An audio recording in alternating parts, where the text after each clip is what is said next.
All right, today we are diving into one of the most profound and, let's be honest, mysterious texts ever written, the Tao Te Ching.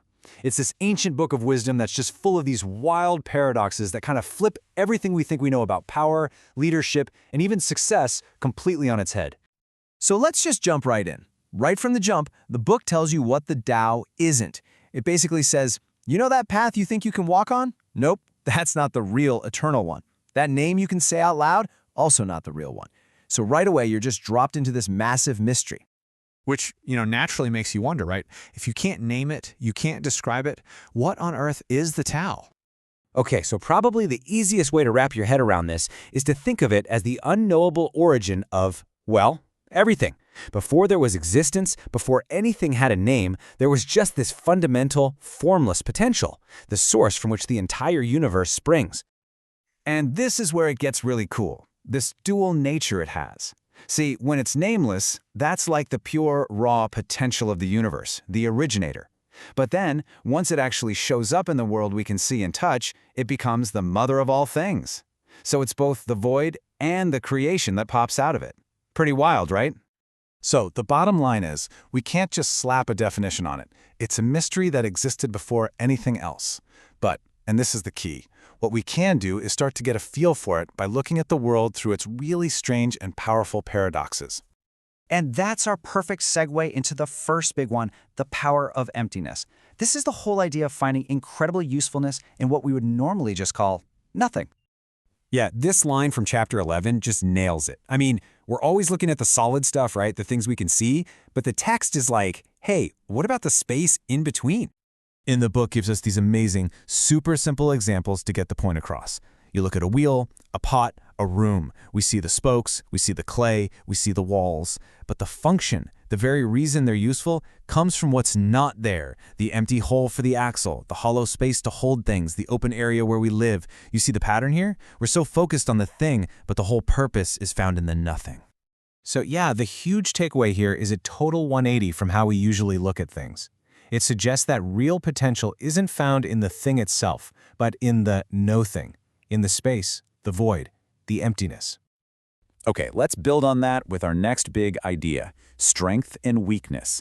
This might be one of the most famous Taoist principles, and it's often explained through the wisdom of water. Just think about everything we're told about success.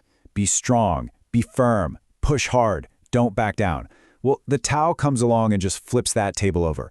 It says, no. Real, lasting power is found in the exact opposite, in softness and weakness and in the wisdom of yielding.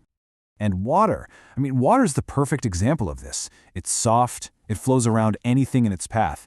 But give it enough time and that same gentle water will carve a canyon through solid rock. It overcomes the hard and strong, not by being forceful, but through sheer persistence and adaptability. That is the Tao's version of strength. So, if weakness is the new strong and emptiness is the new useful, how do you, actually do anything? Well, this leads us right into this amazing concept called Wu Wei. You can think of it as effortless action. Okay, and this is key. This isn't about being lazy or just sitting on your hands. It's about acting in perfect harmony with the natural flow of things, instead of trying to brute force your way to a result. Think of a master surfer. They're not trying to push the ocean. They're perfectly in sync with the wave, using its power. That's Wu Wei. The action feels effortless because you're aligned with this bigger energy. So what does this look like for a leader? Well, it is a totally radical idea.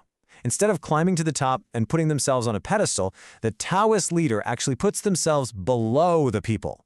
They put their own needs behind everyone else's. And the result is kind of mind-blowing.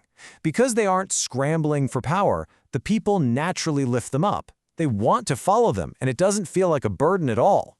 So, what do you call a person who actually lives like this? The text has a name for them, the sage. And this isn't some guru on a mountaintop, It's just the ideal for a person who really gets these principles and lives them out every day. And this really gets to the heart of the sage's whole deal. It's the ultimate paradox. By putting themselves last, they end up first. By letting go of their ego, their true self comes to the front. It's such a powerful concept, isn't it? The best results show up the moment you stop desperately chasing after them. And if you look at the qualities of the sage, you start to see this really powerful pattern. It's defined almost entirely by what they don't do. They don't show off, so they shine.